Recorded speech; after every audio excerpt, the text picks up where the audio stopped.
Bom, nós estamos refletindo nesse mês de fevereiro sobre o tema Você pode se perguntar o que seria vem de unidade e da necessidade que nós encontramos de falar sobre a profundidade dos nossos relacionamentos. Se a gente fizer uma reflexão muito profunda, muito séria, muito sincera, nós vamos perceber que os nossos relacionamentos, a maneira que a gente vive, demonstra que não há profundidade nessas relações. E uma das coisas mais interessantes é a gente olhar para a nossa rotina e perceber que isso é verdade. A gente não tem tempo para cultivar, para investir em relacionamento. Nós falamos sobre acolhimento, a necessidade de acolher o outro, de parar, prestar atenção no outro.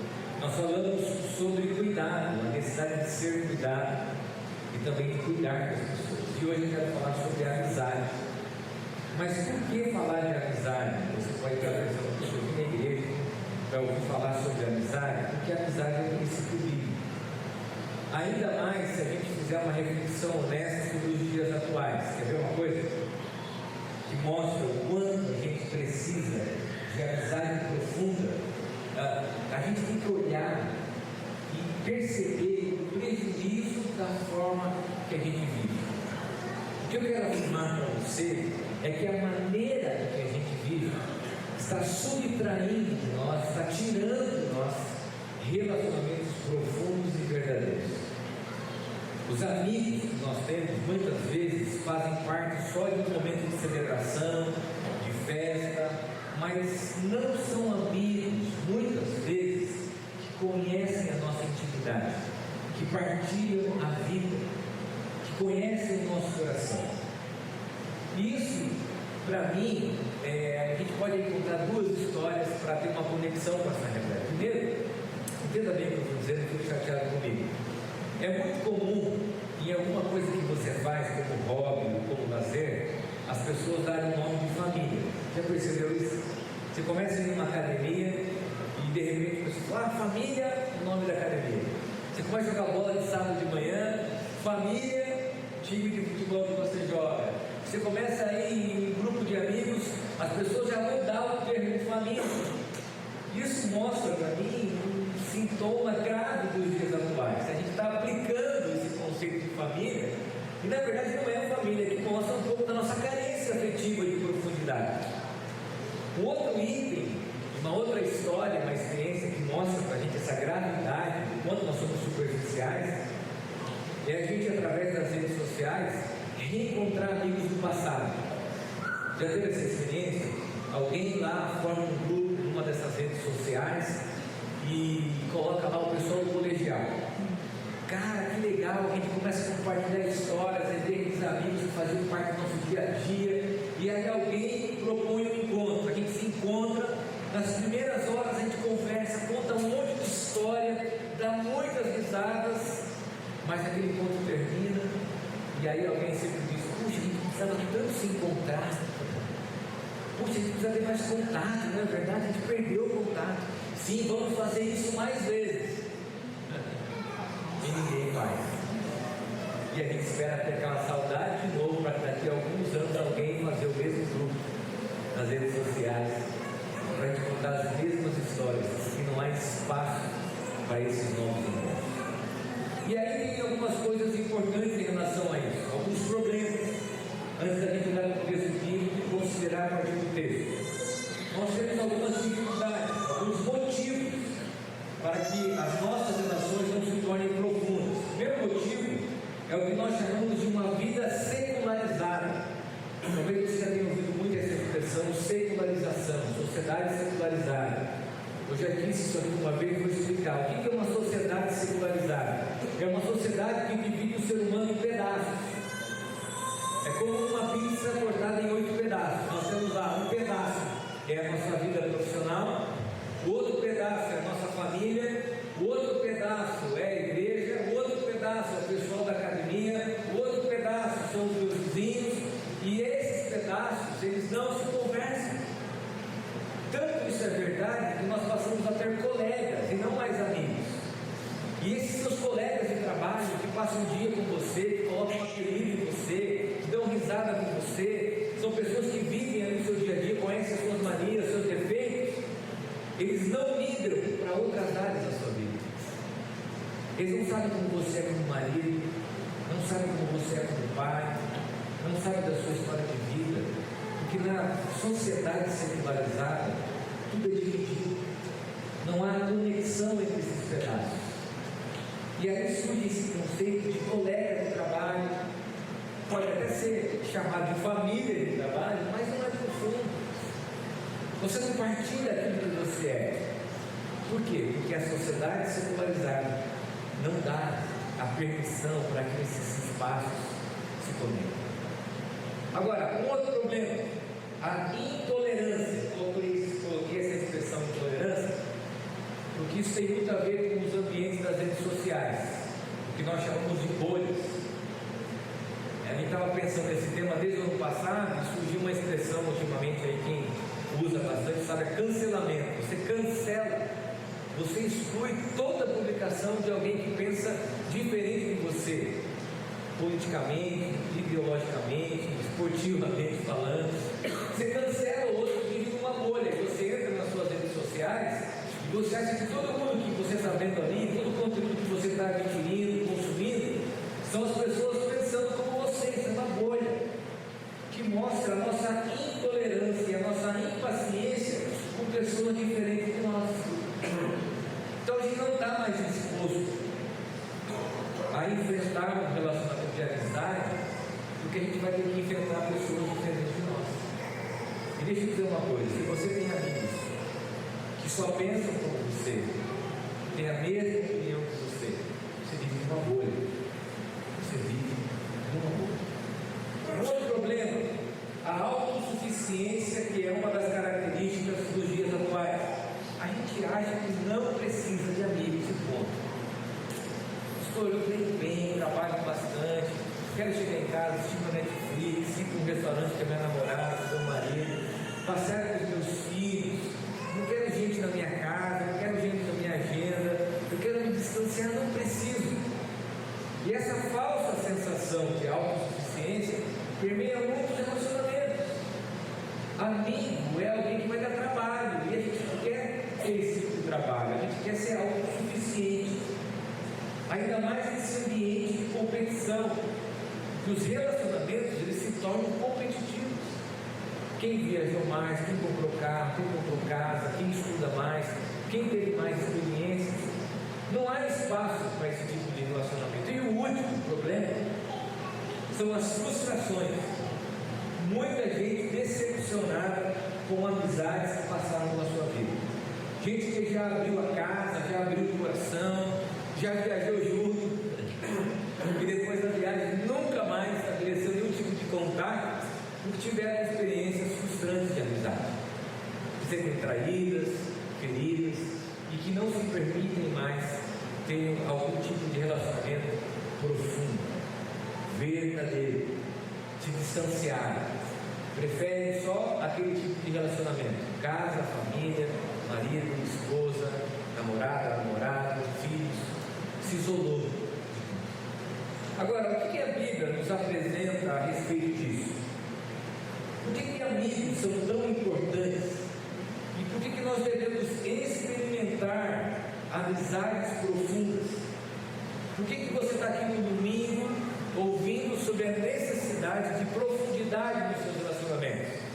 Quero ler com você um texto de Eclesiastes, capítulo 4, do versículo 17 ao versículo 12.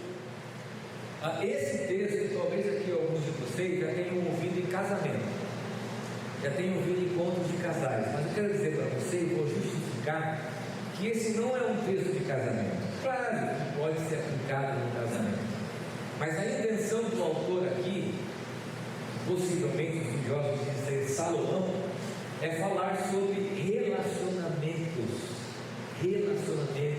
interpessoais, partindo inclusive da amizade. E olha que interessante, quando Salomão escreve o livro de Eclesiastes, ele escreve no final da sua vida, como uma autorreflexão, uma autobiografia das suas próprias decepções e frustrações, falando para as pessoas a respeito da vida. E nessa autorreflexão, ele coloca as coisas que ele aprendeu. E a gente tem que olhar para essa história de Salomão, um grande rei, bem sucedido, muitas mulheres, muita riqueza, muito poder. Mas quando chega no final da vida dele, ele escreve esse livro, essa reflexão, para mostrar a realidade da vida. Mostrar que a gente corre atrás das coisas erradas, que a gente estabelece prioridades equivocadas, coloca a vaidade, o orgulho, como coisas que levam a gente a lugar nenhum. E olha que interessante, ele coloca a solidão no mesmo patamar do que a vaidade, do que o orgulho. Olha só o que diz o texto. Descobri que na vida existe o homem viver sozinho, sem amigos, sem filhos, sem irmãos, sempre trabalhando e nunca satisfeito com a riqueza que tem. Para que ele trabalha tanto, deixando de aproveitar as coisas boas da vida? Isso também é ilusão, é uma triste maneira de viver. É melhor haver dois do que um, porque duas pessoas trabalhando juntas podem ganhar muito mais. Se uma delas cai, a outra ajuda a se levantar. Mas se alguém está sozinho e cai, fica em má situação, porque não tem ninguém que o ajude a se levantar. Se faz frio, dois podem dormir juntos e se esquentar, mas um sozinho, como é que vai se esquentar? Dois homens podem resistir a um ataque que derrotaria um deles se estivesse sozinho. Uma corda de 3 cordões é difícil de arrebentar. Salomão, a fazer essa auto-reflexão e essa análise, ele convida a gente a olhar para uma realidade num mundo de fantasias. E ele está no final da sua existência avaliando os seus prejuízos. Se você ler todo o livro de Eclesiastes, é um livro muito interessante, está aqui a dica para você ler. Ele fala sobre a vaidade, sobre o orgulho e fala sobre a solidão, sobre o andar sozinho. Ele coloca isso de uma forma trágica. E ele nos ensina, a partir desse texto, 3 coisas importantes. A primeira delas, que a amizade, preste bem atenção, é uma das coisas boas da vida. Quando você olha essa narrativa, olha que interessante, ele diz assim: descobri que na vida existe mais uma coisa que não vale a pena, é o homem viver sozinho. Sem amigos, sem filhos, sem irmãos, sempre trabalhando e nunca satisfeito com a riqueza que tem. Por que ele trabalha tanto? Deixando de aproveitar as coisas boas da vida. Quando Salomão fala sobre as coisas boas da vida, ele não se refere às riquezas do trabalho. Quando a gente olha para a estrutura do texto, talvez numa leitura rápida a gente é levado a acreditar que ele está falando sobre riqueza. Não é sobre riqueza. As coisas boas da vida, segundo Salomão, são os amigos, são os filhos, são os relacionamentos. Olha que reflexão, alguém que no final da sua vida, que experimentou poder, experimentou fama, sucesso naquilo que ele fazia, dizer que as coisas boas da vida se referem aos relacionamentos. Ele diz que a solidão é um triste caminho, que não vale a pena viver sozinho e que a consequência disso é insatisfação. Alguns estudiosos, preste bem atenção no que eu vou falar, eles dizem que possivelmente Salomão, quando escreve esse texto, ele se sente sozinho. Ele olha para a vida dizendo: olha, eu vivi assim. E por se sentir sozinho, ele se identifica com aquilo que ele está escrevendo. Olha, é triste você viver sozinho. Porque uma das coisas boas da vida é ter amigos, filhos, pessoas ao nosso lado. E aqui, olha que interessante, Salmo 133, versículo 1, segundo a tradução, ou melhor, a paráfrase da Bíblia Viva, diz assim: que maravilha, que coisa boa quando os irmãos são amigos e unidos. Uma das coisas boas da vida é a gente contar com pessoas ao nosso lado. E aí a gente tem que olhar para a nossa forma de viver e aprender a celebrar as amizades. A gente precisa agradecer as amizades, a gente precisa reconhecer que uma das coisas boas da vida são os amigos, as amigas. Agora, Isso é um senso comum para nós. Eu estou falando isso aqui, parece meio óbvio, mas se você entende que as amizades são coisas boas da sua vida, preste bem atenção. Se você reconhece que ter amigos são coisas boas, preste bem atenção, coloque isso como uma prioridade na sua vida. Se você entende que é muito bom ter amigos, repense a sua maneira de viver. Repense a sua agenda. Porque se não há espaço para amizades, não há espaço para as coisas boas. Não há espaço para partilhar a vida. E aí eu temo, e eu quero falar aqui antes das dificuldades, que muitos de nós, se fizermos uma autorreflexão muito honesta, temos poucos amigos para celebrar a vida com a gente. No mundo competitivo, quem pode se alegrar com a gente? No mundo competitivo, quem pode olhar e dizer assim, que bom que você está feliz, que bom que você está vivendo um momento legal na sua vida. As pessoas competem, elas perderam a capacidade de celebrar, porque não colocam isso como algo importante nas suas vidas. Eu tenho dito sempre duas coisas. Primeiro, casais precisam de bons amigos casais. Pais que têm filhos pequenos, nós ensinamos os nossos filhos a terem amigos. Nós ensinamos os nossos filhos a terem amizade como uma coisa importante. Porque se nós não ensinamos eles, eles vão se isolar nessa autossuficiência e não vão ter pessoas que celebrem com ele as suas conquistas, que se alegrem. E aí nós vamos para um ambiente virtual para exibir os nossos troféus, porque não tem ninguém para a gente ligar, para mandar uma mensagem, para se alegrar com a gente, com as coisas boas da vida. É triste viver sozinho. Segunda consideração do texto, a amizade é fundamental nos dias difíceis. Olha que interessante, aqui eu quero justificar o porquê que esse texto não fala sobre casamento. Quando você leu, você mas está falando sobre dormir junto aqui. Segundo os estudiosos, quando Salomão escreve isso aqui, ele fala no contexto da época sobre os homens que saíam para caçar, saíam atrás do sustento. Então, quando você olha essa narrativa, você percebe que é algo comum aquele cenário.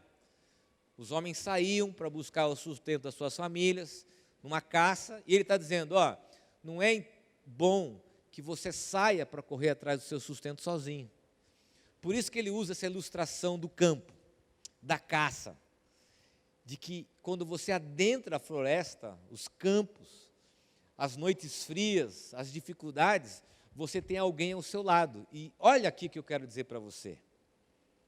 Salomão, ele vai colocar os benefícios da amizade, uma das coisas boas da vida, mas vai se referir às dificuldades, como as circunstâncias aonde nós vamos o quê? Aproveitar das amizades. Provérbios 17, versículo 17 diz assim, um amigo ama em todos os momentos e é um irmão na adversidade. A forma em que nós vivemos, dessa maneira autossuficiente, exclui as pessoas dos momentos difíceis da vida. A vida é uma longa jornada, e nessa longa jornada é fundamental a presença dos amigos na adversidade. Eu quero afirmar uma coisa para você, olha para mim aqui. Se você não tem um amigo, você se torna ainda mais vulnerável às adversidades da vida. Numa crise de casamento, não há ninguém para partilhar a sua vida. Numa crise da família, não tem ninguém para você partilhar o seu coração. Não tem ninguém para ajudar você nas circunstâncias difíceis, porque nós não permitimos e nós não nos tornamos vulneráveis ao outro, à amizade. Muitas pessoas perguntam para mim e para minha esposa, como que a gente aguenta toda a nossa agenda, a maneira que a gente vive, né? Hospital, passeios de ambulância. A Aline essa semana passeou lá de ambulância com o Enzo para fazer um procedimento cirúrgico. As pessoas sempre perguntam para a gente, como que vocês conseguem viver assim? principalmente a Aline, que é consumida por essa agenda ainda mais, muito mais do que eu. A gente sempre responde duas coisas. Primeiro, que nós não estamos sozinhos, Deus está lá. Segundo, que os amigos estão lá com a gente. E aqui eu tenho diversos amigos e amigas que nunca nos deixaram sozinhos nas adversidades. Alguém que liga, alguém que vai ao nosso encontro, alguém que pergunta para a gente se nós estamos precisando de alguma coisa, alguém que busca os nossos filhos na escola, alguém que leva um lanche para a gente no hospital, alguém que leva a gente para tomar um café e paga um café, um almoço, alguém que leva a gente às vezes para descansar nos dias de férias. Porque os amigos se revelam nas adversidades da vida. E eu temo que quando essas adversidades vierem sobre o seu relacionamento, você não tem amigos para te ajudar. E aqui eu quero tocar em alguns pontos importantes. Nós, homens, nós temos uma facilidade de sociabilização tremenda. A gente pode sentar numa mesa de bar, numa lanchonete, em qualquer lugar e passar horas conversando com um amigo, dando altas risadas, falando sobre futebol, política. Mas nós temos uma dificuldade absurda de falarmos 1 centímetro dos nossos sentimentos, das nossas emoções e das nossas falhas. Porque não há ninguém que a gente possa partilhar a vida. E isso é trágico. Os amigos se revelam nas adversidades. Olha só o que o Henry Nouwen diz a respeito da amizade. Eu gosto demais dessa frase. Ele diz assim: a amizade é estar com o outro na alegria e na tristeza, mesmo quando não podemos aumentar a alegria e diminuir a tristeza. Não é demais isso? Isso é muito bom, poder dizer que nós temos amigos nas adversidades. Terceira e última consideração, e essa é uma afirmação muito importante do texto: a amizade é uma das formas de Deus se manifestar nas nossas vidas. Eu acredito, e nós chamamos isso na teologia de revelação especial. Cristo é a revelação especial, e revelação geral é onde Deus se manifesta. Por exemplo, a criação é uma revelação geral, mas as amizades fazem parte dessa revelação geral. Deus se revela nas amizades da vida. Quando o texto diz que uma corda de 3 cordões é difícil de arrebentar, segundo aqui os estudiosos, é que está se estabelecendo um princípio muito interessante. Eu, o outro e o próprio Deus, nessa relação de vínculo e de proximidade. A força da corda de 3 fios, inclusive, era um provérbio do mundo antigo. Indica a completude de algo ao que se refere. Então, nesse ditado e nessa expressão de algo firme, rígido, que nos dá segurança, um cordão de 3 fios, está o próprio Deus se revelando nesse relacionamento. E aí eu acredito que quando nós não temos amigos, a gente se torna tão frágil e tão fraco diante das circunstâncias da vida, e a gente deixa de perceber que Deus pode se revelar através dos amigos. Há uma expressão bíblica no versículo 12 do capítulo 4 de 1 João que diz assim: quando nós amamos uns aos outros, Deus vive em nós, e o seu amor em nós torna-se cada vez mais forte. Deus se revela nas amizades. Deixa eu dizer uma coisa para você. Quem nunca recebeu aqui uma mensagem, um telefonema, nos dias mais difíceis, como se fosse o próprio Deus se preocupando com a gente através de um amigo? Agora, se a gente descarta a possibilidade de ter amizades verdadeiras, preste bem atenção. Como Deus vai agir na nossa vida? Esse isolamento. E é interessante, eu não quero entrar nessa questão de comportamento, e eu tenho percebido que algumas pessoas, elas não só não querem amigos, como elas fazem questão de, num relacionamento de profundidade, de dar aquela espinhada, sabe? Então assim, eu vou tentar. E aí ela vai no primeiro encontro de amizade, a sensação que eu tenho é que nos primeiros encontros ela vai espinhar a pessoa. Vai mostrar a opinião dela, vai mostrar o lado crítico, como se fosse um teste. E na verdade é uma grande insegurança, para dizer, está vendo? As pessoas não me aceitam como eu sou. Só que se você faz isso, é uma autossabotagem, porque você precisa de pessoas. Você precisa de pessoas. Olha só o que o Henry Nouwen também diz, o amor limitado, condicional e temporal que recebemos dos amigos são imperfeitos, falhos, como eu e como você. É um reflexo do amor ilimitado, incondicional e eterno de Deus. Amigos são falhos. Eu tenho um amigo que é corintiano, por exemplo. Vários estão aqui. Mas mesmo nas nossas limitações, nos nossos defeitos, eles revelam a graça de Deus e manifestam o amor de Deus para a nossa vida. E aí eu quero terminar essa mensagem dizendo o seguinte: se a gente não avaliar a importância das amizades, nós vamos pagar um preço muito grande. A solidão e o distanciamento das pessoas. E a Bíblia nos apresenta a amizade como uma disciplina espiritual. E por que é tão importante, biblicamente, a amizade? E eu quero terminar com essa justificativa. A amizade é algo tão importante e significativa na fé cristã, que o próprio Deus escolhe compartilhá-la através de Cristo. Olha só que interessante. A amizade na Bíblia é tão importante, que Deus, ao se relacionar comigo e com você, Ele escolhe a amizade. Olha só o que diz João, o Evangelho de João, capítulo 15, versículo 15. O próprio Cristo: eu não chamo mais vocês de empregados, pois o empregado não sabe o que o seu patrão faz, mas eu chamo vocês de amigos, pois tenho dito a vocês tudo o que eu ouvi do meu Pai. Se o próprio Deus escolhe um relacionamento de amizade com a gente, é porque a amizade é algo importante para a vida. E aqui eu quero terminar essa mensagem, olhe bem para mim aqui, com um grande desafio. Ou melhor, 2 grandes desafios. Primeiro, tenha amigos. Tenha amigas profundas, verdadeiras, que você possa partilhar a sua vida e abrir o seu coração.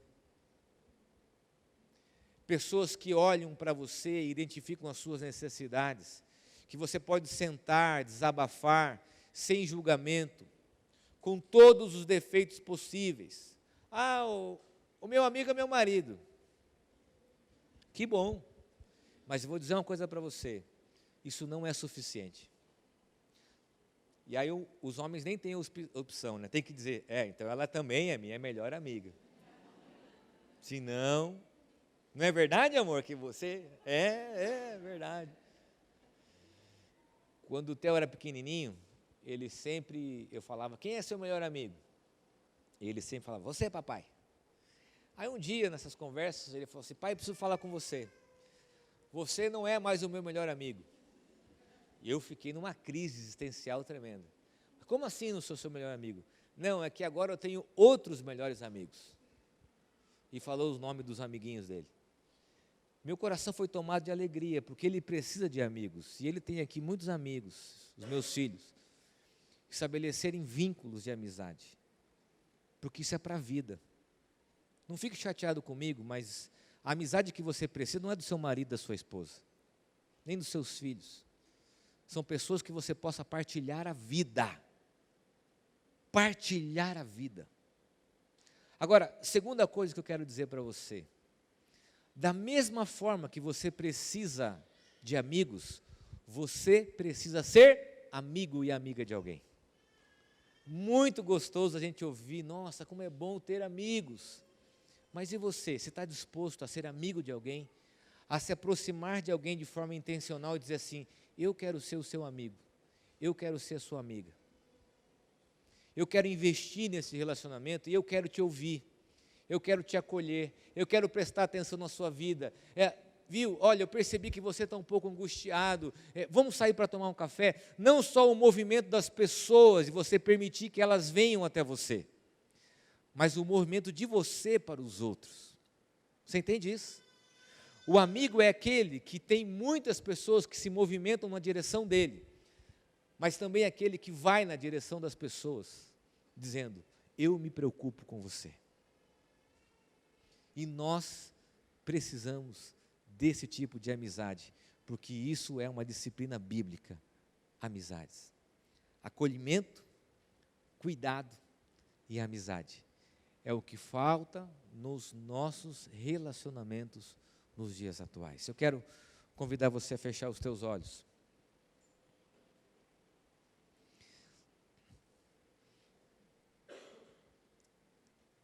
Semana passada eu ouvi uma pessoa aqui da nossa igreja, profissional da área de saúde, disse assim, pastor,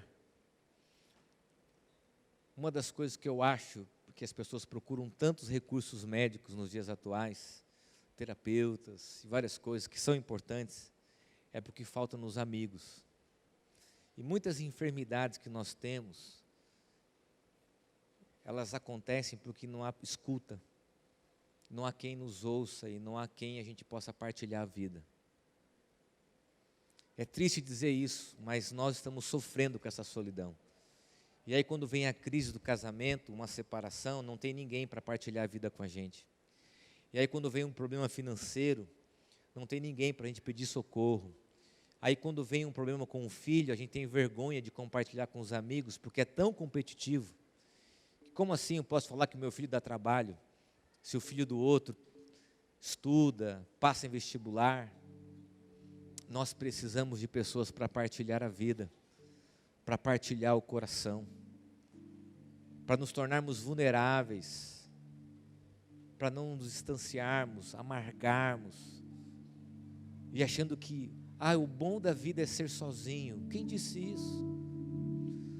Salomão diz que as coisas boas da vida se referem à família, aos filhos, aos amigos. Eu agradeço a Deus pelos amigos e amigas que eu tenho, que eu partilho com a minha esposa, gente que eu sento na mesa e dou risada até madrugada, porque isso é uma das coisas boas da vida. Aliás, eu diria que isso é uma das coisas boas do ministério. Aqui eu estou olhando para amigos, poder ter pessoas que a gente partilha a vida. Senhor, muita coisa no nosso coração a gente quer abrir, quer desabafar, e a gente faz isso através da oração. A gente fala contigo, o Senhor nos ouve, mas a gente precisa de amigos, ó Deus. Assim como o Senhor escolhe se relacionar com a gente, nos chamando de amigos, nós precisamos de amigos, casais que tenham amigos, para partilhar a vida, para abrir o coração. E nós precisamos, ó Deus, sermos amigos de outras pessoas, acolhendo, cuidando, dando boas, altas risadas, mas amigos verdadeiros, profundos, com vínculos verdadeiros, num cordão de 3 fios. Ó Deus, aqui estão homens e mulheres que precisam desfrutar desse tipo de princípio e desse tipo de relacionamento, amizades. Coloca, Deus, pessoas, bons e verdadeiros amigos e amigas na vida de cada uma delas. E ó Deus, nos coloca como amigos na vida dessas pessoas. É o que eu oro, Pai, no nome de Jesus. Amém.